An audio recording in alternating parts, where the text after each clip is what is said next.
할렐루야. 하나님의 축복이 여러분의 가정과 기업 가운데 오늘도 가득하시기를 주님의 이름으로 축원합니다. 우리는 고린도전서를 계속해서 보고 있습니다. 이 고린도전서는 우리들에게 교회의 생활에 있어서 가장 중요한 제기되는 문제들을 하나하나 풀어서 우리들에게 가르쳐주고 있습니다. 예를 들면은 분열의 문제를 다루고 있고, 그리고 더 나아가서 교회에서 음행의 문제가 일어났을 때 이 문제를 어떻게 다루어야 될지, 또 우상의 제물을 내가 먹어야 될지 말아야 될지, 이 문제에 대하여 이제 성경은 구체적으로 우리들에게 대답을 해주고 있습니다. 교회가 성장을 하려고 그러는데 진통이 있었던 겁니다. 이 모양 저 모양으로 의견이 다르면서 분열이 있었던 그런 상황도 있었고, 이교도들 가운데 속에서 믿음을 지키려다 보니까는 여러 가지 유혹도 있었던 겁니다. 특별히 우상에게 바쳐졌던 그 제물을, 고기는 먹고 싶은데 내가 이 고기를 먹어도 되나? 어떤 사람은 우리가 이미 구원을 받았고 우상은 없어, 그러니까 먹으면 돼, 그건 고기일 뿐이지 아무것도 아니야, 이렇게 얘기하는 사람들이 있는가 하면은, 믿음이 약한 사람들은 저 사람 우상의 고기를 먹네? 그러면서 시험받는 사람도 생겼다라고 하는 겁니다.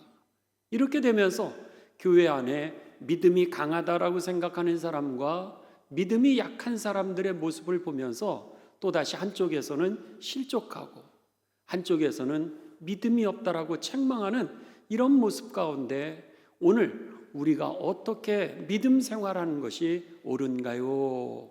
바울에게 그렇게 질문했던 겁니다. 고린도 교회는 그런 문제만 있었던 것이 아니라 10장부터 12장부터 14장까지는 여러 가지의 은사의 문제가 있었습니다. 특별히 그 교회의 어떤 사람들이 방언을 하는 은사를 받았습니다. 예수님을 믿으면서 성령을 받았는데, 성령을 받으면서 저들이 따다다 그러면서 이제 방언의 은사를 받았습니다. 그랬는데 문제는 그 방언의 은사를 받은 사람들이 방언의 은사를 받지 못한 사람들은 참된 성령 체험을 못했다라고 그렇게 인식을 하기 시작했습니다. 깊은 영적인 체험은 방언이라고 하는 것을 받을 때 정말로 깊은 영적인 체험을 하지, 방언을 못 받았다? 그건 성령이 임하지 않은 증거라고 그들이 그렇게 얘기를 했습니다. 혼란이 생겼습니다. 예수님을 믿는데 나는 방언을 할 줄 모르는데, 그렇다면은 내 믿음이 약한 건지 아니면 내 믿음이 잘못된 건지, 어떻게 하면 내가 방언을 받아야 되고 내가 구원을 받았다라고 하는 증표가 정말 방언인지, 이런 문제가 생겼던 겁니다. 방언을 하는 사람들은 내가 구원을 받았다라고 하는 하나님의 임재의 확실한 외형적 증거가 바로 방언이라고 그들은 주장했던 것이죠. 그런 면에 있어서 성령의 내재하심, 나한테 성령의 임재하심, 또 내가 구원받았다라고 하는 보증표, 그리고 내가 미래에 완성될 거로 하나님이 인치셨다라고 하는 그 보증의 증거가 정말로 성령을 통하여 행하는 방언입니까? 방언을 못한다면은, 그러면은 성령이 내주하지 않은 것이고 구원의 증표가 없는 것이고, 그리고 우리가 미래에 우리들은 하나님 나라에 들어가지 못하게 되는 것입니까? 라고 하는 질문이 바로 고린도 교회에서 바울에게 질문했던 내용입니다. 그랬을 때 고린도 후서 1장 22절에는 이렇게 표현이 되어 있습니다. 이 고린도후서 1장 22절에는 우리가 하나님의 소유라고 하는 표로 하나님이 도장을 딱 우리들에게 치시는데 그 보증으로 우리 마음에 성령을 주셨습니다. 그러니까 하나님의 말씀 자체는 우리가 오늘 하나님의 소유라고 하는 증표로 마치 소에게 도장을 꽉 찍어가지고 표시를 해서 이 소는 내 거야 라고 하는 그런 증표를 성령을 통해서 주셨는데, 기도하다 보니까 성령이 임하게 되니까 방언이 따다다다다 이러면서 나오니까 이거야말로 정말 구원의 증표로 하나님이 도장 찍은 거다, 이렇게 그들은 주장했고, 그리고 방언을 못하는 사람들은 내가 구원을 받지 못한 건가 라고 하는 의심이 들었던 겁니다. 그랬을 때 이들의 질문은 세례를 받은 이후, 예수님을 믿은 이후에 우리가 이 특별한 방언의 은사를 행해야 되고 또 반드시 행해야만 구원을 받은 것입니까? 라고 하는 것이 오늘 이 고린도전서 12장부터 14장까지의 질문이었던 겁니다. 이때 바울은 성령의 충만함, 성령의 임재는 어떤 것인지에 대하여서 대답을 하고 있는 것이 오늘 본문의 말씀입니다. 자, 성경을 여러분 함께 보시도록 하겠습니다. 12장 1절입니다. 형제들아, 그랬습니다. 형제들아, 신령한 것에 대하여 나는 여러분이 알지 못하기를 원하지 아니하노니.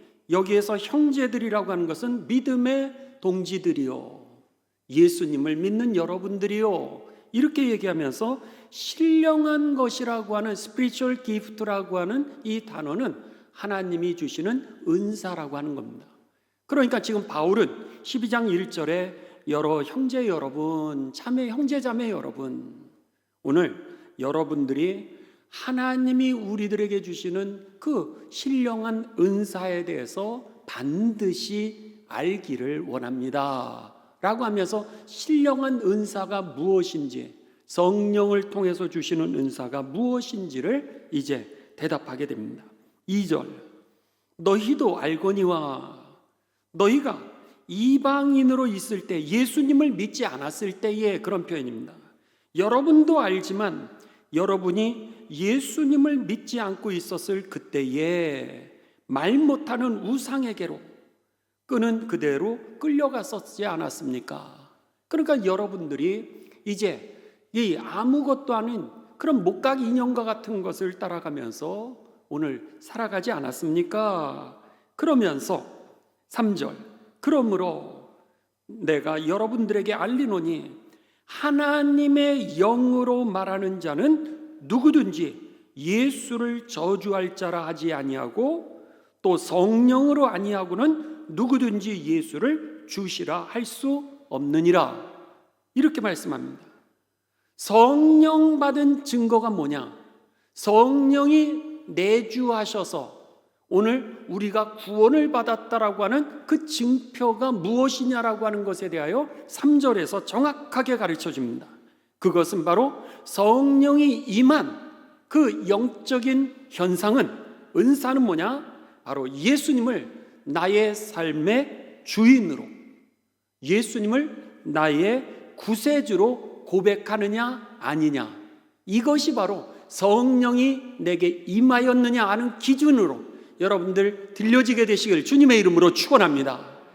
그러니까는 첫 번째 바울의 대답은 뭐냐면, 성령이 우리들에게 임하신 그 증거는 뭐냐면 예수 그리스도를 내가 나의 삶의 주인으로 내가 인정하느냐, 또 예수님이 나를 구원하신 구세주로 내가 믿느냐 라고 하는 것이 그 기준이라고 하는 것입니다. 그렇다면 만일 우리가 교회 말고 예수님을 믿노라 하면서도 어디에서 무슨 상황에서든지 예수님을 갖다가 부인한다든지 아니면 예수님을 저주했다면 어떻게 해요? 저주하고 있다라고 그러면 그거는 성령 받지 못한 증거라고 하는 겁니다.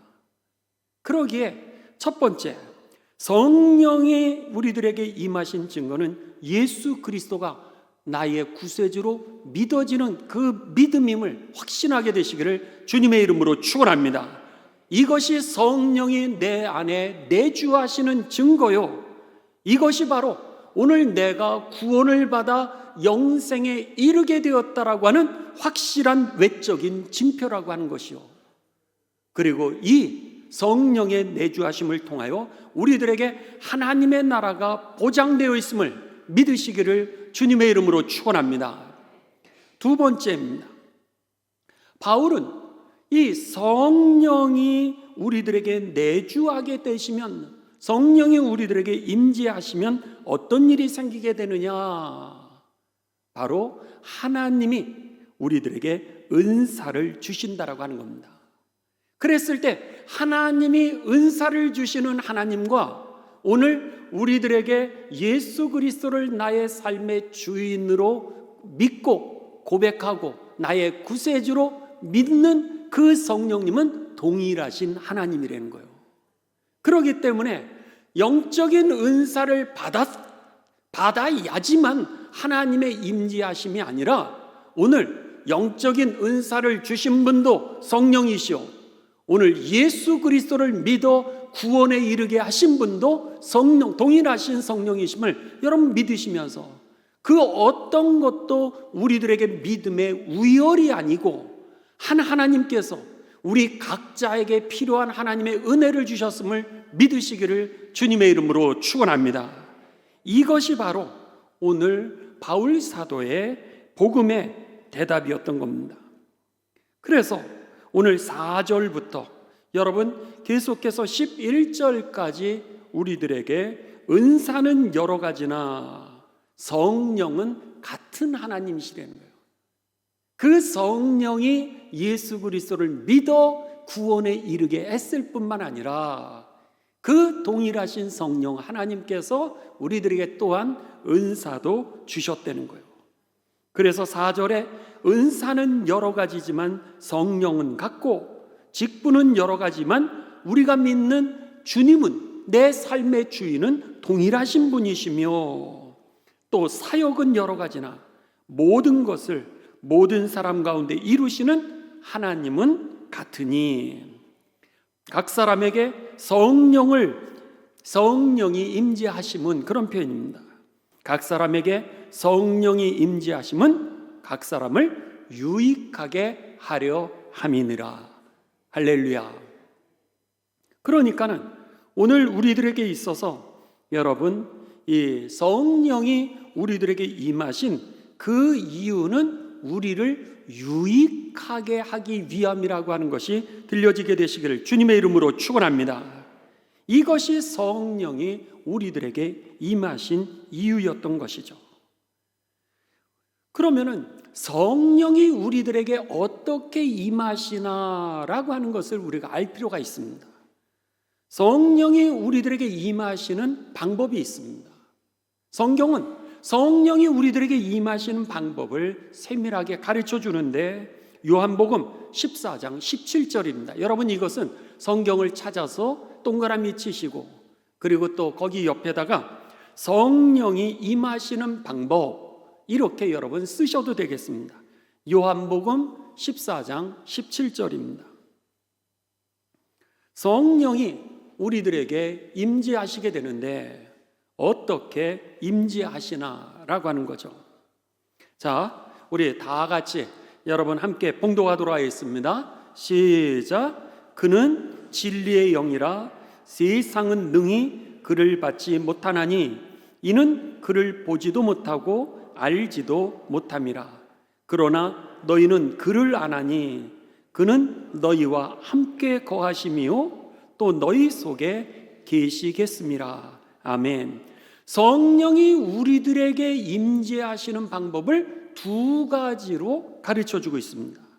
첫 번째는 그는 너희와 함께 거하시리라. 그러니까 우리와 함께 하시는 성령님, 그것이 첫 번째 방법이고요. 두 번째, 너희 속에 계시겠음이니라. 우리 속에 함께 하시는 성령님의 모습으로 임재하신다라고 하는 겁니다. 외적으로 우리들과 함께 하시는 하나님이라고 하는 것은 오늘 이 lives with you 이렇게 되어 있습니다. 여러분이 NIV 성경이라든지 아니면 영어 성경을 보면 아주 심플하게 되어 있는데 with you, 그래서 성령님이 너와 함께 있는 외적인 모습을 얘기하고 그 다음에 lives in you, 우리의 내적으로 성령이 외적으로 내적으로 이렇게 두 가지 방법으로 임하신다라고 하는 겁니다. 외적으로 임하시는 모습이 바로 오늘 고린도전서 12장에 나와 있는 성령의 은사입니다. 여러 가지 은사를 통하여서 하나님의 일을 할 수 있도록, 우리의 믿음에 유익이 될 수 있도록 성령이 임하시고 lives with you 라고 하는 표현이고, 두 번째 성령이 임하시는 방법은 lives in you, 너 안에 내적으로 너와 함께 하신다는 거예요. 우리의 속에 함께 하시는데 내적인 능력으로 임하시는 이것을 갖다가 갈라디아서 5장 22절 23절에서 뭐라 그래요? 성령의 열매라 그랬던 겁니다.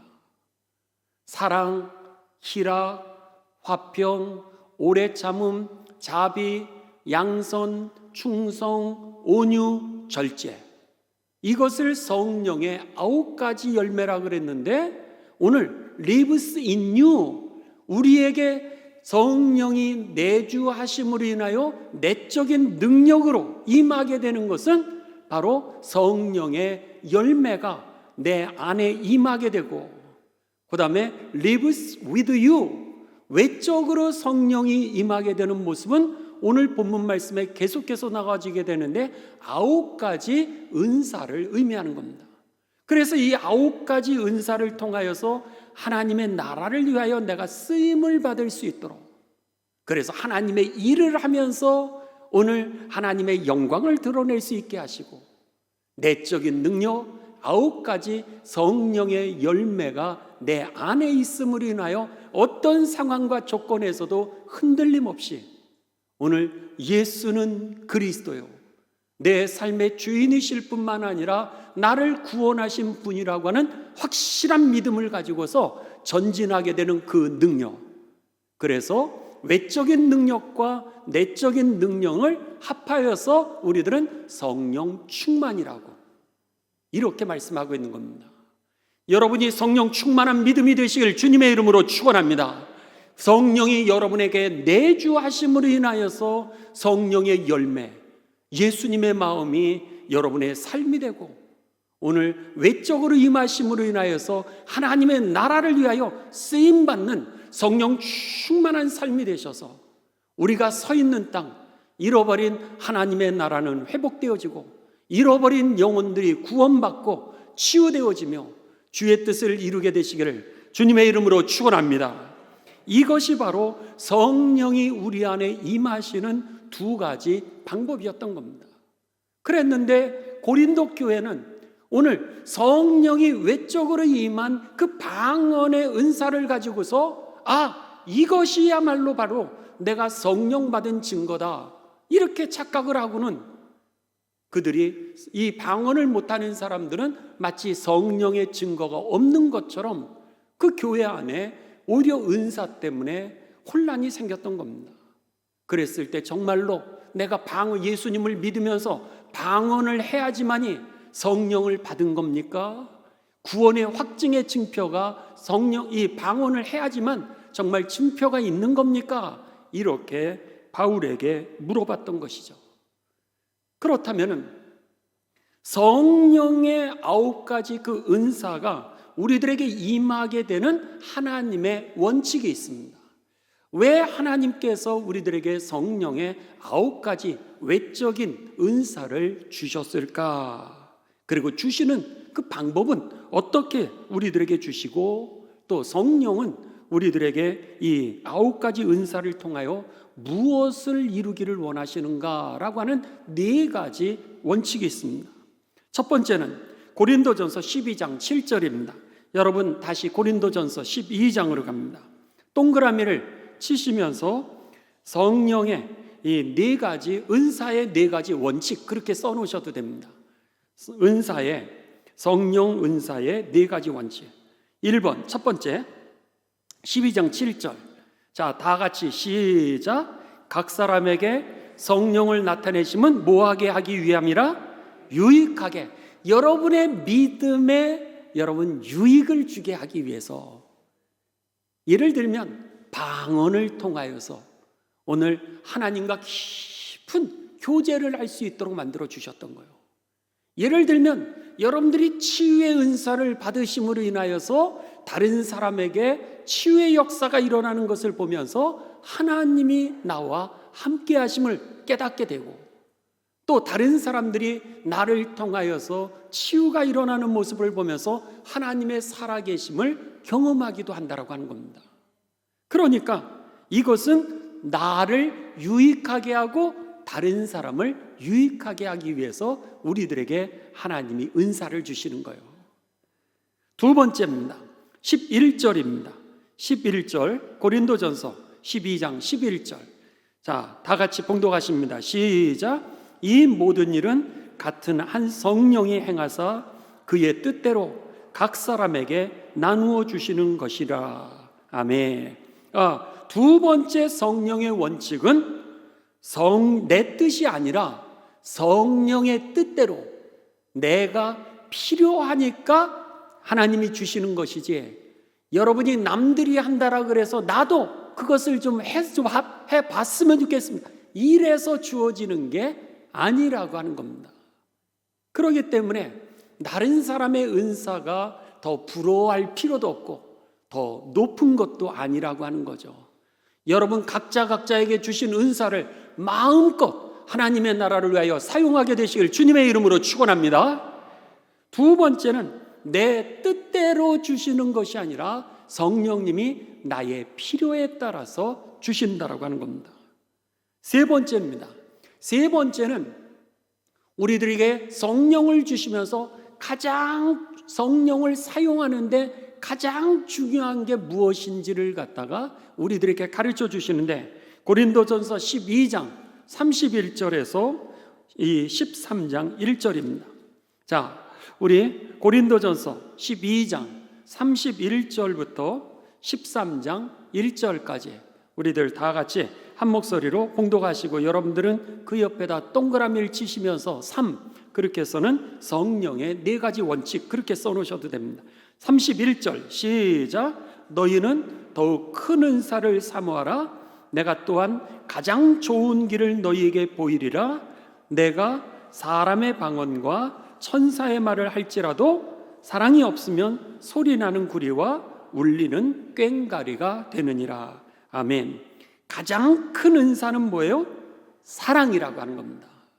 방언을 못한다고 염려하지 마시고 여러분에게 하나님의 큰 사랑에 그 믿음이 있게 되시기를 주님의 이름으로 축원합니다. 정말 그 큰 그릇, 하나님은 사랑이시라 그러지 않았습니까? 그랬을 때 여러분을 보는 사람들마다 참 큰 그릇으로 사람들이 느끼는 거예요. 사랑을 느끼는 거죠. 이게 바로 가장 큰 은사라고 하는 겁니다. 그래서 31절에 너희는 더욱 큰 은사를 사모하라. 특정한 은사를 갖다가 과대평가하지 마라, 이렇게 말씀하면서 오늘 가장 중요한 게 있는데, 우리들에게 하나님이 주신 은사와 더불어서 오늘 제일로 소중한 것은 사랑이라고 하는 겁니다. 왜요? 하나님은 사랑이시기 때문에. 그 사랑이 우리를 구원하신 것처럼 여러분이 가지고 있는 그 하나님의 사랑을 통하여 가족이 구원받고, 남편이 살아나고, 아내가 살아나고, 자녀들이 살아나게 되고, 여러분의 직장과 만나는 사람들이 살아나게 되시기를 주님의 이름으로 축원합니다. 아무리 사람이 방언을 말한다 할지라도, 천사의 말을 한다 할지라도 사랑이 없으면 소리나는 구리와 울리는 꽹과리밖에 되지 않는다, 이렇게 말씀하시면서 세 번째 성령의 은사의 세 번째 법칙은 뭐예요? 가장 큰 은사는 바로 사랑이라고 하는 겁니다. 그래서 성령의 9가지 열매를 우리들에게 말씀하셨을 때 사랑, 희락, 화평, 오래 참음, 자비, 양성, 충성, 온유, 절제 그랬을 때 1번이 뭐예요? 사랑입니다. 사희와 오자양, 충언절 그랬을 때 사랑이 성령의 열매의 으뜸이었던 것이죠. 그래서 제일 먼저 사랑이 나오고 있는 겁니다.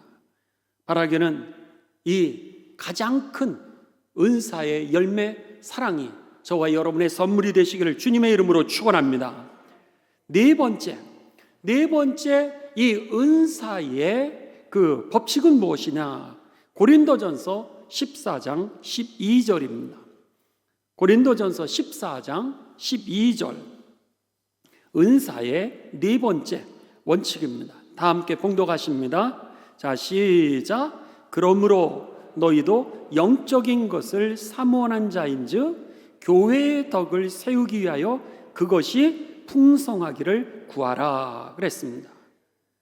여러분들이 영적인 은사를 간절히 바라고 있는데, 그런데 무엇보다도 오늘 교회의 덕을 세우기 위하여 오늘 이 선물을 넘치도록 받도록 그렇게 구하시기를 바랍니다. 이렇게 말씀하고 있는 겁니다. 여러분, 무슨 얘기예요? 이 성령의 은사의 네 번째 법칙은 뭐냐면 교회의 덕을 위하여서 사용하도록 우리들에게 주셨다라고 하는 겁니다. 여러분, 덕이라고 하는 것은 내가 이용당하다 그런 뜻입니다. 내가 속아주다 그런 것처럼 여러분, 오늘 하나님의 교회의 성전을 세우는데, 하나님의 뜻을 이루는데 여러분이 이용당하는 그 믿음이 되시기를 주님의 이름으로 축원합니다. 그래서 저는 하나님의 성전을 세우기 위하여 여러분들이 집사님이 되시고 권사님이 되시고 장로님이 되시지 않습니까? 그랬을 때 제가 임직을 할 때마다 여러분들에게 부탁을 드리는 말씀 중에 하나가 뭐냐면, 여러분, 저와 같이 함께 희생해 달라고 하는 거예요.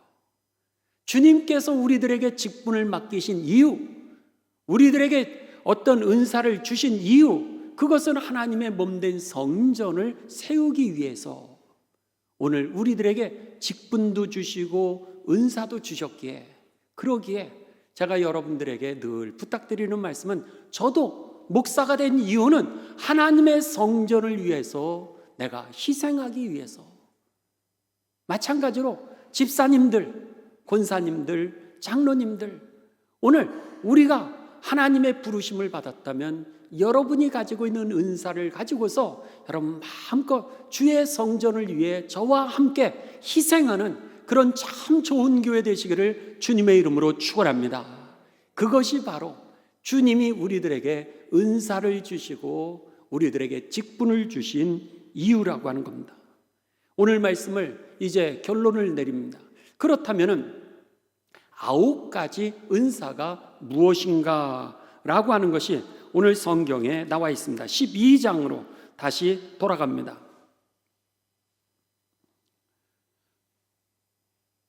자, 이 12장 8절로 갑니다. 12장 8절부터 오늘 여러분들 읽으셨던 10절까지가 다 오늘 9가지 성령의 은사를 얘기합니다. 첫 번째, 어떤 은사냐? 성령의 은사는 어떤 사람에게는 성령으로 말미암아 첫 번째 뭐예요?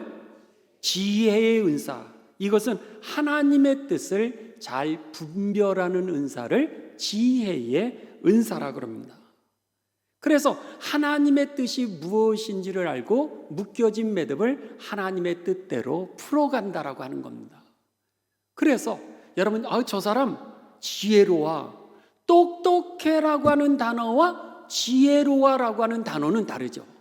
똑똑하다라고 하는 것은 어떤 것에 대해서 많이 알아, 그렇게는 표현할 수 있습니다. 그런데 저 사람 정말 지혜로워라고 하는 것은 묶여진 매듭을 푸는데 덕을 드러내게 된다라고 하는 겁니다. 하나님의 영광을 드러내게 된다라고 하는 거죠. 이게 바로 지혜의 은사입니다. 여러분, 오늘 하나님의 뜻을 잘 잘 분별해서 묶여진 매듭을 풀되 하나님의 영광을 드러내게 되시기를 주님의 이름으로 축원합니다. 두 번째는 뭐냐면 어떤 사람에게는 같은 성령을 따라 무슨 은사를? 지식의 말씀이라고 하는 것은 지식은 똑똑해 그런 표현입니다. 그랬을 때 이 지식은 사리 판단을 잘하게 하는 겁니다. 그래서 우리들로 하여금 세상의 판단력을 의미하는 것이죠. 그런 면에 있어서 사업을 하시는 분들은 이 판단력이 필요합니다. 왜냐하면 사리를 잘 판단해야지 그렇지 않으면 사기를 당하는 거예요. 우리가 사업을 할 때라든지 앞에서 추진을 할 때 여러분 앞장서서 무슨 일을 할 때 이게 하나님의 뜻인지 아닌지를 분별하고 특별히 세상에 속지 않게 되시기를 주님의 이름으로 축원합니다. 이게 바로 지식의 말씀의 은사라고 하는 겁니다. 세 번째, 9절. 다른 사람에게는 같은 성령으로 뭐를? 믿음을 은사라고 그러고 있습니다. 믿음을 은사라고 그러고 있어요. 그랬을 때 여기에 믿음이라고 하는 것이 여러분 은사라고 그러는데 우리가 예수님을 믿어 구원을 얻게 되는 거와 여기에 믿음은 무슨 차이가 있는 거죠? 같은 겁니까? 다른 겁니까? 그랬을 때 여러분 다른 겁니다. 여기에서 물론 믿음 자체는 하나님이 주시는 선물인 것은 맞습니다. 그런데 특별히 고린도전서 이 12장에서 얘기하고 있는 믿음의 은사라고 하는 것과 내가 예수님을 믿어 입으로 시인하고 구원에 이르는 그 믿음하고는 조금 다릅니다. 오늘 우리들의 삶 가운데 여러분 예수님을 믿고 구원을 얻는 것, 구원받는 것은 믿음의 기초입니다. 그것은 구원의 기본이라는 거예요. 그런데 여기에서 오늘 우리들에게 말하는 그 믿음이라고 하는 것은 예수님을 믿어 구원에 이르는 거에 더하여서 주님의 언약이 내게 반드시 성취될 것이 믿어지게 되시길 주님의 이름으로 축원합니다. 이 차이라고 하는 겁니다. 우리가 예수님을 입으로 시인하는 거, 내 삶의 주인으로 영접하는 거, 예수님을 나의 구세주로 내가 믿는 것은 오늘 기본이라고 하는 겁니다. 구원의 기본이라고 하는 거예요. 그런데 그것은 우리가 거듭나게 되는 사건이죠. 구원의 기본이라고 하는 예수님을 믿어 우리가 구원에 이르게 되고 하나님이 받을 만한 사람이 되지만 오늘 세상에서 주의 뜻을 이루기 위하여서는 능력이 필요한데 그 능력은 뭐예요? 오늘 아무것도 없어도 내 손에 잡히는 것이 없고 주머니에 돈도 없을 수 있습니다. 내가 가지고 있는 기술도 없을 수도 있어요. 그러나 오늘 하나님이 너가 믿으면 반드시 주의 영광을 보리라. 이렇게 요한복음 11장 40절에 우리들에게 약속하셨잖아요. 그게 믿어지는 거예요. 내가 오늘은 돈이 없고 내가 비록 오늘 못하는 것이 있다 할지라도 가진 것이 없고 가진 능력이 없다 할지라도 그럼에도 불구하고 내가 믿으면 주의 영광을 본다고 하셨으니까 그렇다면 내가 오늘도 일어나 주의 영광을 위해서 전진해 나아가고 내가 할 수 있는 일에 최선을 다하는 거예요. 그랬을 때 하나님의 영광이 반드시 임하게 될 것을 믿는 그 믿음. 우리 집이 가난할 수도 있습니다. 때로는 우리의 사업이 실패할 때도 있습니다. 때로는 내가 원하는 직장에 가지 못할 때도 있고 우리의 자녀들이 원하는 직장을 가지 못할 때가 있습니다. 그랬을 때 우리는 이렇게 한대, 우리는 날마다 요 모양 요 꼴이야, 이렇게 생각하는 사람은 믿음의 은사가 없는 겁니다. 그런데 하나님께서 그러셨잖아요. 오늘 합력해서 선을 이루리라. 믿습니까? 할렐루야. 그런 거예요. 이 모든 것이 합력하여 선을 이루리라 약속하신 그 하나님의 말씀이 믿어지는 거예요. 오늘은 눈물이 나고 오늘은 우리들이 실패를 경험해서 상한 마음을 가지고 있지만 그럼에도 불구하고 하나님은 나는 실패할 수 있지만 하나님은 절대로 실패하지 않으시리라고 하는 그 믿음, 이게 바로 믿음의 은사라고 하는 겁니다. 여러분, 이 믿음의 은사는요, 가장에게 반드시 있어야 됩니다. 남편에게 반드시 있어야 되고, 엄마에게 반드시 있어야 되고, 아내에게 있어야 된다고 하는 거예요. 남편이 무너졌을 때 아내가 남편을, 주님이 약속하셨잖아, 왜 당신 실망해? 라고 믿음의 은사를 사용하시기를 바랍니다. 오늘 아버지도 마찬가지예요. 아버지들이 아내를 바라보면서, 자녀들을 바라보면서 힘내, 하나님의 약속은 반드시 이루어지게 돼 있어, 절대로 우리가 망하지 않게 돼 있어. 왜? 하나님이 약속하셨으니까. 호주는 그 믿음이 있어야 되는 거예요. 그것이 오늘 여러분 가정을 이끌어갈 수 있게 되고요, 사업을 이끌어갈 수 있게 되고요, 도전할 수 있는 능력이 되어서 주의 영광을 반드시 보게 될 것입니다. 이 믿음이 있게 되시기를 주님의 이름으로 축원합니다. 네 번째 믿음입니다. 네 번째 은사입니다. 자, 네 번째 은사 10절 다 같이 읽습니다. 시작. 어떤 사람에게는 능력 행함을, 네 번째 은사는 능력 행함입니다. 여기에서 하나 뛰어갔나요? 네, 9절 끝에 보면 네 번째는 병 고치는 은사를 그랬습니다. 병 고치는 은사는 여러분 질병을 치유하는 은사들이죠. 오늘 이 질병이라고 하는 것은 우리들에게 있어서 단순한 육체적인 질병만이 아니라 영적인 질병을 치료하시고 마음의 질병을 치료할 수 있게 되시기를 주님의 이름으로 축원합니다. 제일로 중요한 것은 여러분, 하나님은 우리의 질병을 치유하셔서 우리가 건강하기를 원하신다는 사실이죠. 그렇기 때문에 여러분의 속해, 여러분의 선교회에 병든 자가 있습니까? 아니면 마음에 상한 자가 있습니까? 영혼에 시험이 온 자가 있습니까? 그들의 어깨를 잡고 여러분 기도해 줄 수 있게 되시기를 주님의 이름으로 축원합니다. 누구든지 내 이름으로 기도할 때 내가 응답하리라 약속하지 않았습니까? 오늘 네 번째 은사는 뭐냐면 하나님은 우리의 병을 치유하기를 원하신다는 이 사실을 믿고 오늘 우리가 치유의 기도를 했을 때에 오늘 치유의 은사가 나타나는 거라고 하는 거죠. 육체, 마음, 정신, 영혼, 그 모든 영역에 있어서 치료가 다 포함된다고 하는 겁니다. 다섯 번째 은사입니다. 다섯 번째 은사가 바로 능력을 행하는 겁니다. 이 능력을 행하는 것은 기도하는 가운데 능력을 받아서 우리가 능력을 베푸는 그런 은사입니다. 쉽게 얘기하면 기도하면서 자연의 법칙을 넘어서 초월적인 어떤 기적적인 하나님의 능력이 드러나게 하여 우리가 봉사하고 그리고 하나님의 영광을 드러내며 다른 사람을 구원하는 은사가 바로 능력 행함의 은사라고 하는 겁니다. 예를 들면 모세가 이 능력 행하는 은사를 보여주었습니다.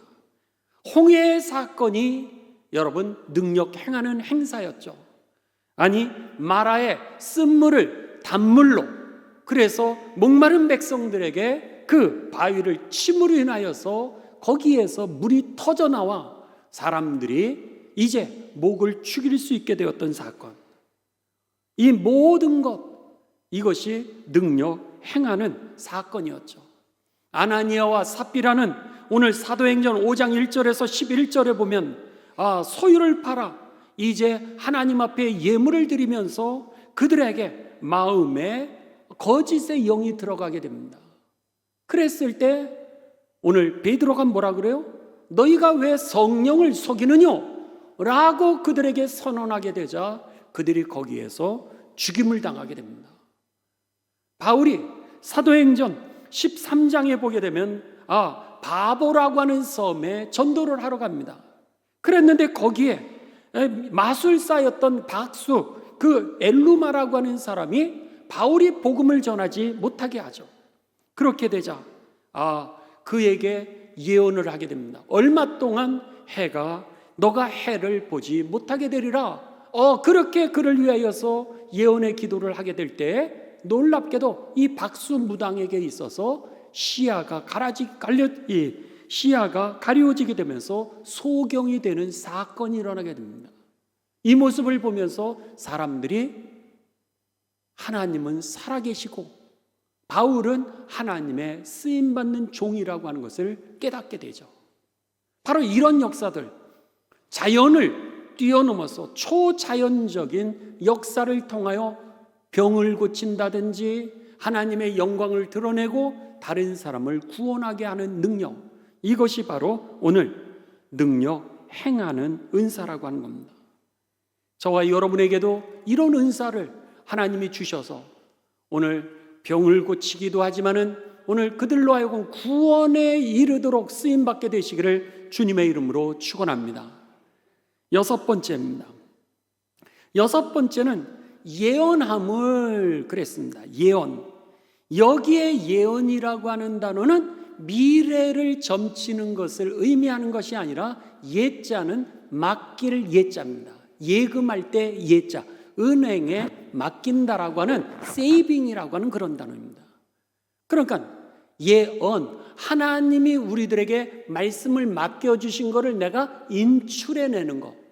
이 얘기는 뭐예요? 하나님의 말씀을 잘 전달하는 것. 이것이 바로 오늘 예언의 능력이라고 하는 겁니다. 얼마나 중요한 은사인지 모릅니다. 여러분들 속장님들은 이 예언의 은사를 구하시길 바랍니다. 물론 내 뜻대로 그 은사를 주시는 건 아닙니다. 하나님이 성령의 뜻대로 주시겠지만 나를 만약에 교사로 부르셨다면, 나를 선교회장으로 부르셨다면, 나를 갖다가 하나님의 일꾼으로 1:1 제자 양육자로 부르셨다면 오늘 이 예언의 은사가 여러분에게 임하게 되시길 주님의 이름으로 축원합니다. 이 하나님의 말씀, 내게 맡겨주신 이 말씀을 잘 인출시키는 것. 어떤 사람은요, 여러분 교수님을 보아도 그렇지 않습니까? 유식한 얘기는 많이 하는데 도무지 무슨 얘기인지를 모르는 사람들이 있습니다. 학문적인 얘기는 많이 하는데 도무지 그 시간은 졸음이 와가지고 견딜 수 없게 만드는 그런 사람이 있습니다.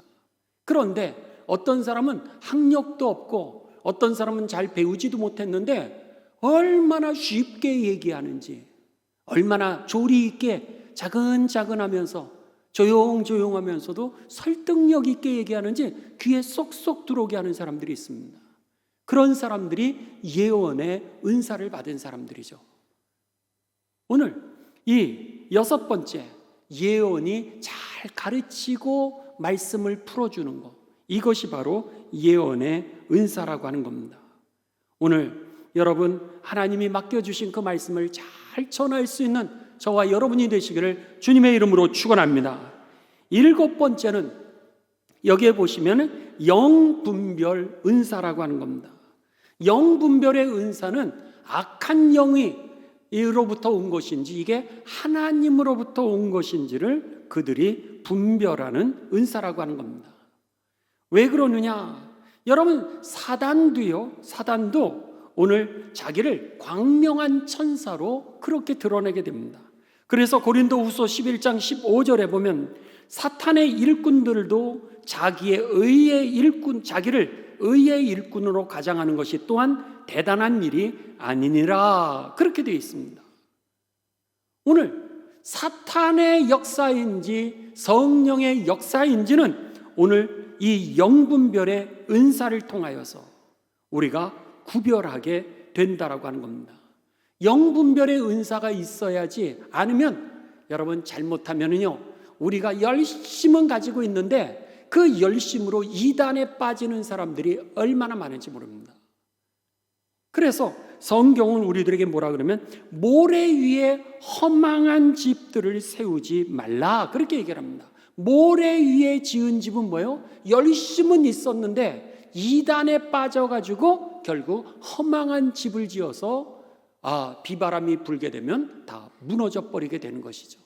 그런 면에 있어서 저와 여러분이 오늘 영분별의 은사가 있게 되시기를 주님의 이름으로 축원합니다. 저 사람의 마음을 꿰뚫어 보는 것을 영분별의 은사라고 그러지 않습니다. 투시력 가지고 있는 것을 영분별의 은사라고 그러는 것이 아니라 이것이 하나님으로부터 온 것인지, 이게 마귀의 유혹인지 미혹인지를 분별해 내는 것이라고 하는 겁니다. 그래서 특별히 목회자에게 있어서 이것이, 여러분, 이 영분별의 은사가 없으면 교회가 전체 시험에 빠지게 되는 겁니다. 마찬가지로 지도자들은 이 영분별의 은사를 구하시기를 주님의 이름으로 축원합니다. 8번째는 방언의 은사입니다. 이 방언의 은사는 2가지로 성경에 나와 있습니다. 첫 번째로 사도행전의 2장 8절에 보면 각 나라의 언어를 말할 줄 아는 언어의 은사를 방언의 은사라고 그러고 있습니다. 두 번째는 고린도전서 14장 2절에 보면 영으로 하나님 앞에 대화하는 기도를 갖다가 방언이라고 하고 있습니다. 오늘 영으로 하는 기도나 아니면 외국어를 잘해서 복음을, 외국어 잘하는 게 은사가 아니라 외국어를 통하여서 복음을 잘 전하는 게 은사라고 하는 거죠. 그렇기 때문에 오늘 저와 여러분에게 내적으로는 내가 방언을 함으로 인하여서 주님과 깊은 교제를 하고 기도를 깊이 할 수 있는 그런 나 자신의 유익을 위한 방언도 여러분이 은사를 받으시고, 또 그 방언이 아니라 여러분들이 언어의 은사, 다른 나라의 말을 잘 하심으로 인해서 선교사로 나가도 거기에서 내가 언어만 배우면 잘 선언을 선포할 수 있는 그런 좋은 은사가 임하게 되시기를 주님의 이름으로 축원합니다. 마지막으로 통역의 은사는, 여러분, 다른 사람은 방언을 알아듣지 못하는데 오늘 그 알아듣지 못하는 방언을 통역해 주는 은사라고 하는 겁니다. 이것은 자신이 가질 때도 있습니다. 내가 방언으로 기도하면서, 그래서 로마서에는 내가 알지 못하는 그 기도를 성령이 탄식으로 기도를 우리로 인도하신다라고 그러지 않습니까? 우리가 기도할 바를 모를 때 성령이 방언을 주셔서 나에게 기도를 하게 하셨다면은 오늘 통역의 은사는 그 내가 알지 못하는 하나님 앞에 드려졌던 그 기도를 알게 하고, 더 나아가 저를 통해서 말씀하시는 그 하나님의 음성을 여러분들에게 잘 알 수 있도록 통역해 줌으로 인해서 그들이 말씀 가운데 쓰게 하는 그 은사가 바로 통역의 은사라고 하는 겁니다. 신기하죠, 여러분? 외적인 은사 9가지를 얘기하고 있고요, 성경은 내적인 은사 9가지를 얘기하고 있습니다. 그래서 성령이 너와 함께 할 뿐만 아니라 네 안에 임하시는데, 밖에와 안에가 합해질 때 오늘 이것을 성령 충만이라고 하는 것을 기억하시면서, 오늘 그 성령의 은사는 어떤 게 더 높고 낮음, 좋고 나쁨은 없다라고 하는 겁니다. 가장 큰 은사, 사랑을 구하시되 여러분에게 주신 은사가 외적인 거와 내적인 거가 하나가 되어서 성령 충만하여 여러분을 통하여 구원의 열매가 맺혀지게 되시길 주님의 이름으로 축원합니다. 함께 기도하십니다. 하나님, 감사를 드립니다. 오늘 저녁에 저희들로 하여금 이 고린도전서 12장, 13장, 14장의 말씀을 묵상하는 가운데 하나님 성령의 은사에 대하여 저희들이 깨닫게 하여 주시오니 감사를 드립니다. 주님, 이 시간 우리들에게 주시는 하나님의 말씀이 들려지게 하여 주셔서 이 말씀의 열매가 우리들의 삶의 결론이 되게 하여 주시옵소서. 그래서 우리들을 통하여서 많은 영혼들이 살아나게 하시고 하나님의 성전이 세워지게 하여 주시오며 많은 영혼들이 구원에 이르게 하여 주셔서 하나님이 내게 주신 그 은사에, 그 성령의 역사에 그 열매를 보는 가운데 하나님께는 영광이요 일생 정말 허송세월하지 아니하는 우리들의 삶이 되게 하여 주시옵소서. 하나님 앞에 서는 날 한 명도 빠짐없이 다 잘했다 칭찬받게 하여 주시옵소서. 예수님의 거룩하신 이름을 받들어 기도드리옵나이다. 아멘.